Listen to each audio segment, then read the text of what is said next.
ঠিক আছে, 2.5 ঘণ্টীয়া যদি ফ্লপ শ্ব' যদি হৈছে তেতিয়াহ'লে গৌৰৱ গগৈ ডাঙৰীয়াই ক'ব লাগে যে তেওঁ 10 দিন পাকিস্তানত কি কৰিব গৈছিলে। যিখন দেশে নেকি আমাৰ ভাৰতবৰ্ষৰ আমি আমি জোৱান ইতিমধ্যে ইয়াতে হত্যা হ'ল, কেইবাগৰাকীও ব্যক্তিক পণবন্দী কৰি ৰাখিলে, 5খনকৈ যুদ্ধ হৈছিলে আমাৰ ভাৰতবৰ্ষৰ পাকিস্তানৰ মাজত।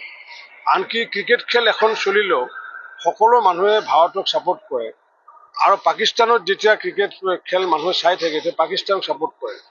অৰ্থাৎ আমি যুদ্ধ ক্ষেত্ৰত নহয়, ক্ৰীড়া ক্ষেত্ৰতো আমাৰ চিৰ বৈৰী হৈছে, আমাৰ চিৰ শত্ৰু হৈছে আমাৰ পাকিস্তান। গতিকে সেই পাকিস্তানত তেখেতে যে গৈছিলে, সেই পাকিস্তানত তেখেতে যদি কিবা বনাফাইড ইণ্টেনশ্যন লৈ পেলাই যদি গৈছিলে, তেতিয়াতে ভাৰতবৰ্ষত আহি পেলাই প্ৰেছ কনফাৰেন্স কৰি পেলাই তেতিয়াই ক'ব লাগিছিলে যে ভাৰত আৰু পাকিস্তানৰ মাজত শান্তি স্থাপনৰ কাৰণে তেখেতে বিশেষ উদ্যোগ লৈছে, ব্যৱস্থা কৰিছিলে, তেতিয়া হয়তো আজি মানুহে মানি ল'লেহেঁতেন। কিন্তু নীৰৱে তেওঁ যি 10 দিন ধৰি গোপনে যি তেওঁ তাতে থাকিলে, তাৰ তথ্যটো তেওঁ ৰাজহুৱা কৰিব লাগে। তেতিয়া গম পোৱা যাব যে এইখন ফ্লপ শ্ব' নে আচলতে এইখন বাস্তৱধৰ্মী ছবি। তেতিয়া আমি অসমৰ ৰাইজে গম পাব। মই আহ্বান জনাইছোঁ, তেখেতে যিহেতু সাংসদ, আৰু সাংসদ হোৱা হিচাপে আমি সুধিব পৰা অধিকাৰটো আছে। মই কংগ্ৰেছৰ সভাপতি হিচাপে তেখেতক মই সোধা নাই।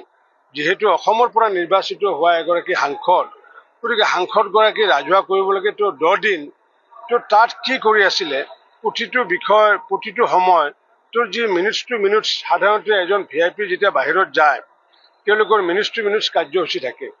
গতিকে তেখেতে সেই 10 দিনৰ মিনিটছ টু মিনিটছ যি কাৰ্যসূচীসমূহ ৰাজহুৱা কৰিলে নিশ্চিত ওপৰত মানুহে গম পাব যে এইখন ফ্লপ শ্ব' নে এইখন বাস্তৱধৰ্মী এখন ছবি। এই বিষয়টোত তেওঁ যিহেতু ব্ৰিটিছৰ নাগৰিক, গতিকে ব্ৰিটিছৰ নাগৰিক সন্দৰ্ভত মই সেইটো অধিক ক'ব নাযাওঁ, কাৰণ মুখ্যমন্ত্ৰী ডাঙৰীয়াই যিহেতু কৈছে।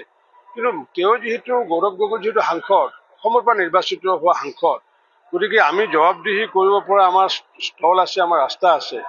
আৰু অসমৰ পৰা নিৰ্বাচিত সাংসদ হিচাপে তেখেতে জনাব লাগে যে এই 10 দিন তেওঁ ক'ত থাকিলে, কি কৰিলে।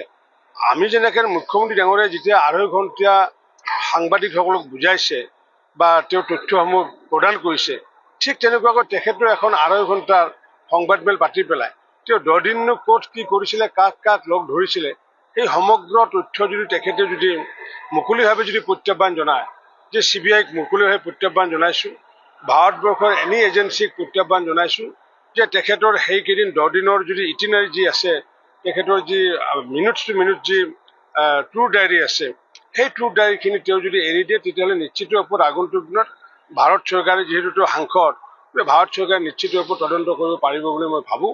গতিকে অসমৰ জনসাধাৰণক তেওঁ আশ্বস্ত কৰাৰ বাবে তেখেতে সাংসদ হিচাপে তেওঁ দায়বদ্ধ।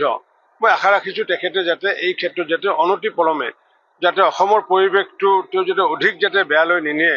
আজি অসমৰ পৰিৱেশ, আজি যি পাকিস্তানক লৈ পেলাই আজি যি কথা আহিছে, যোৱাকালি দেখিছোঁ যে সংখ্যালঘু সমাজৰ ৰাইজে বৰপেটা জিলাৰ গোবৰ্ধনা অঞ্চলত হাজাৰ হাজাৰ সংখ্যালঘু ৰাইজে ওলাই আহিছে। গতিকে যি সময়ত সংখ্যালঘু ৰাইজে ওলাই আহিছে, কাৰণ কিয়, যিহেতু ভাৰতবৰ্ষ বুলি ক'লে যে যিসকলে ভাৰতবৰ্ষক ভাল পায় তেওঁলোকে সকলোৱে সংখ্যালঘুসকলে ওলাই আহিছে। গতিকে তেখেতে সাংসদ গৌৰৱ গগৈ ডাঙৰীয়াই ৰাজহুৱাভাৱে স্পষ্টকৈ কৰক 10 দিন তেওঁ ক'ত আছিলে, ক'ত নাই।